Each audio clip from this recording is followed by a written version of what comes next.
আসসালামু আলাইকুম রহমতুল্লাহি ওবারাকাতুহু। আমি ওমর ফারুক আর আপনারা দেখছেন আপনাদের প্রিয় চ্যানেল ওয়াজিফা পাওয়ার বাংলা। প্রিয় দিনী ভাই ও বোনেরা, আজকে আমি আপনাদের সম্মুখে একটি গুরুত্বপূর্ণ ভিডিও নিয়ে এসেছি যে আগামীকাল আমরা সবাই সিয়াম রাখবো, মানে রোজা রাখবো।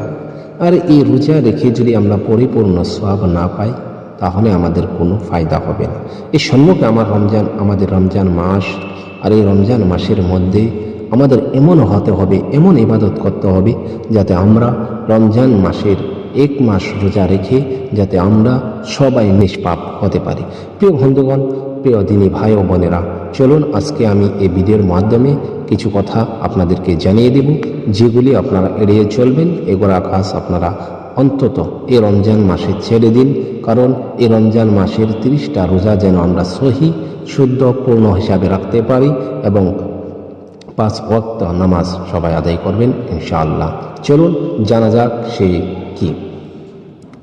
দেখেন, ইসলামিক দৃষ্টিকোণ থেকে যারা সারাদিন পানাহার থেকে বিরত থাকলেও মিথ্যা, গীবত, পরনিন্দা, পাপাচার, হারাম উপার্জন এবং ঝগড়া বিবাদে লিপ্ত থাকে তাদের রোজা আল্লাহর কাছে কবুল হয় না। এছাড়া যারা নামাজ পড়ে না, রোজা রেখেও অশ্লীল কাজ করে এবং রাসূল সাল্লাল্লাহু আলাইহি সাল্লামের প্রতি দুরূদ পড়ে না, তাদের রোজা গ্রহণযোগ্য নয়। চলুন জেনে নিই যাদের রোজা কবুল হয় না বা সওয়াব পাওয়া যায় না। 1 নম্বর আছে মিথ্যা ও পাপাচারকারী।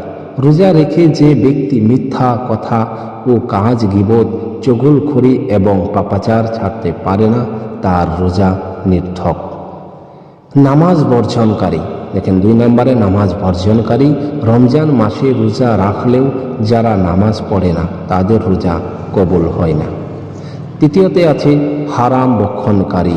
হারাম উপায়ে উপার্জিত খাবার দিয়ে সেহরি ও ইফতার করলে রোজা কবুল হয় না। জবানের হেফাজত না করা। 4 নম্বর আছে জবানের হেফাজত না করা। রোজা রেখে গালিগালাজ বা অথজা কথা বলা এবং অশ্লীল কাজে লিপ্ত থাকা। 5 নম্বরে আছে অন্যের হক নষ্টকারী। অন্যায়ভাবে মানুষের সম্পদ দখল বা ক্ষতি সাধন করা।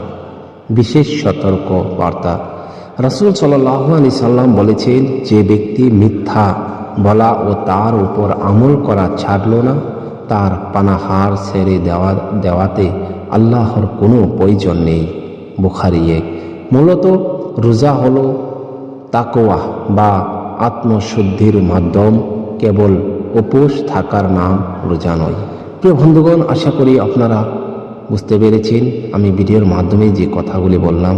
আপনারা এই কাজগুলি করবেন না, রোজাটা সহি শুদ্ধ হিসাবে রাখার চেষ্টা করবেন। মিথ্যা ও পাপাচারকারী এর থেকে বিরত থাকবেন। নামাজ পড়বেন, নামাজ ছাড়বেন না। হারাম ভক্ষণকারী, হারাম খাবেন না। জবানের হেফাজত করবেন এবং অন্যর হক নষ্ট করবেন না। এই 5টা খারাপ কাজ থেকে আপনারা সবাই বিরত থাকবেন। প্রিয় বন্ধুগণ, প্রিয় দিনী ভাই ও বোনেরা, আশা করি আপনারা বুঝতে পেরেছেন। আজকের ভিডিওটি এ পর্যন্তই। আবার কথা বলবো অন্য একটি ভিডিওর মাধ্যমে। আসসালামু আলাইকুম রহমতুল্লাহি ওয়া বারাকাতুহু। খুদা হাফিজ।